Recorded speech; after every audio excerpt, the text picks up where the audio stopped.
중국 2위의 부동산 개발업체 헝다그룹의 파산 위기설이 돌면서 전 세계가 긴장을 했었죠. 2008년 글로벌 금융위기를 일으켰던 리먼 브라더스 사태와 비슷한 거 아니냐 이런 걱정이 앞섰던 건데요.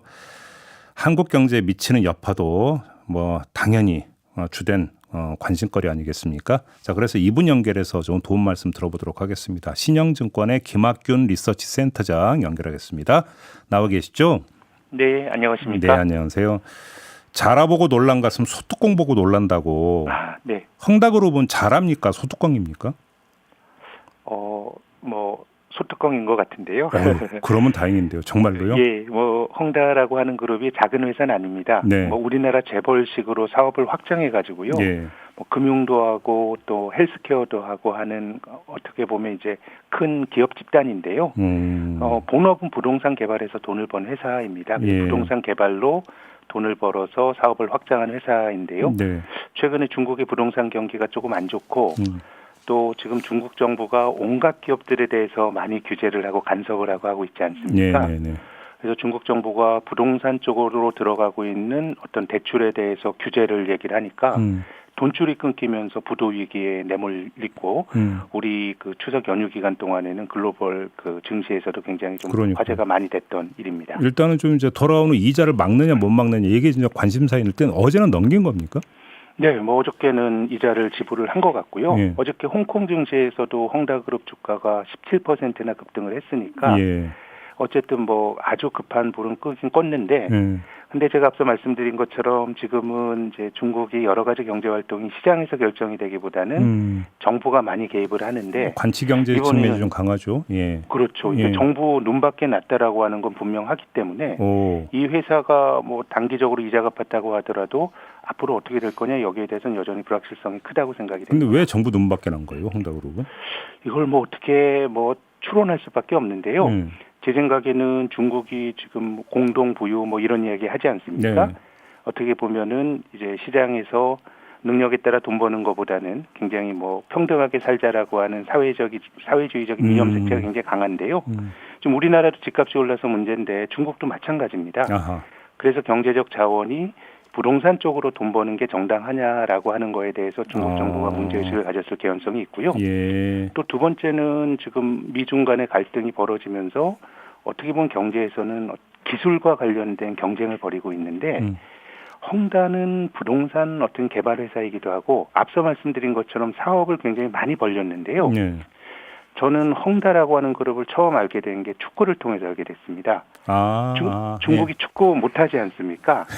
근데 이제 헝다, 광저우 헝다라고 하는 헝다그룹에서 운영하는 축구팀이 한국에 와서 한국의 최강팀 전북을 5대1로 이기고 하면서 아시아 챔피언스 리그에서 2번이나 우승했어요.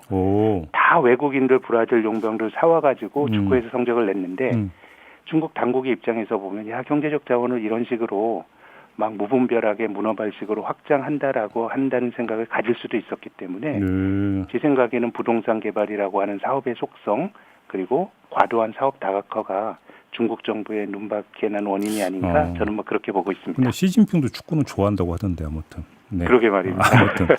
근데 지금 이 헝다그룹의 부채만 거의 350조를 해야 된다면서요? 부채만. 네. 근데 이 부채가 이제 기업이 갚아야 될 거긴 한데 이 부채가 전부 다 이제 부실화됐다 이렇게 말할 수는 없습니다. 리먼 브라더스 때와 이제 비교가 많이 되는데요. 리먼 파산 당시에 미국의 그 부동산과 관련된 부실은 미국 GDP 한 15% 정도 수준이었고요. 이 355조 원은 중국의 GDP가 1경이 넘거든요. GDP 한 2% 수준입니다. 근데 이게 전부 다 부실이라고 말하기는 어렵기 때문에 전체적인 규모로 보면은 리먼과 비교하는 거는 온당치 않은 것 같고 다만 이제 우리가 여기서 알아야 될 거는 중국이 그동안 경기가 둔화가 되면서 부동산 개발이라고 하는 게 단기적으로 성장률을 끌어올리는 데는 아주 즉각적인 어떻게 보면 처방이 될 수가 있습니다. 옛날 우리 경기부양책과 부동산 통한 경기부양하고 거의 비슷한 패턴이었습니까? 토목인 거고 우리 멀리 볼 것도 없고 일본도 그랬거든요. 2000년대 초부터 민간 경제가 활력을 잃으니까 일본 정부가 섬과 섬 사이에 다리를 막 놓습니다. 그러면 그 다리 놓는 동안에는 콘크리트도 쓰고 사람도 고용하고 하면서 성장에 기여하지만 차가 하루에 몇 대로 안 돌아다녀요. 지어놓고 나면 이게 거의 이제 매몰이 되는 매몰 비용이 되는 건데 중국의 부동산에 대해서는 뭔가 좀 문제가 있다라고 하는 어떤 의심을 많이 했었는데 헝다를 보게 되면은 중국 부동산에 내재가 된 어떤 부실이라든가 잠재 리스크가 분명히 존재한다라는 거를 우리가 또 알 수 있었고요. 그걸 뭐 정확히 계산할 수는 없지만요. 그렇기 때문에 이것이 뭐 금융위기로 퍼지거나 리먼과 같은 어떤 즉각적인 금융위기로 전이될 가능성은 전 매우 낮다고 봅니다만. 그럼 일단 정리를 하면 파산으로까지는 가지 않을 거라고 좀 보시는 거고요. 파산할 수도 있다고 봅니다. 하는데도 세계 금융시장에 미치는 영향은 제한적일 거다. 우리나라 예전에 대우그룹 파산하고 그렇더라도 이것이 기본적으로 한국 내부의 문제였지 글로벌 리스크로 전이가 되진 않았거든요. 미국의 서브프라임 모기지 건에서는 예를 들어서 세계 자본이 헝다에 물려 있는 게 그렇게 많지는 않습니까? 그럼요. 중국은 폐쇄된 경제이기 때문에요. 그러면 이게 중국 국내로 한정이 될 가능성이 있다, 여파가. 그리고 또 중국 정부가 파산을 시킨다고 하더라도 헝다의 주주들에겐 큰 리스크입니다. 이제 주식 가치가 거의 제로가 될 수가 있는데. 근데 뭐 나머지는 어저께 중국 정부가 우리 돈으로 20조 원 정도 또 긴급 자금을 투입한다는 얘기가 또 나오고 있습니다. 그래서 뭐 납품업체라든가 이런 쪽은 파장은 최소화할 수가 있는데 이 기업의 안위는 지금 전 여전히 불투명한 상황이라고 봅니다. 금융시장에 미치는 영향은 그 제한적이라고 한다면 부동산 시장 쪽은 어떻게 봐야 되는 겁니까?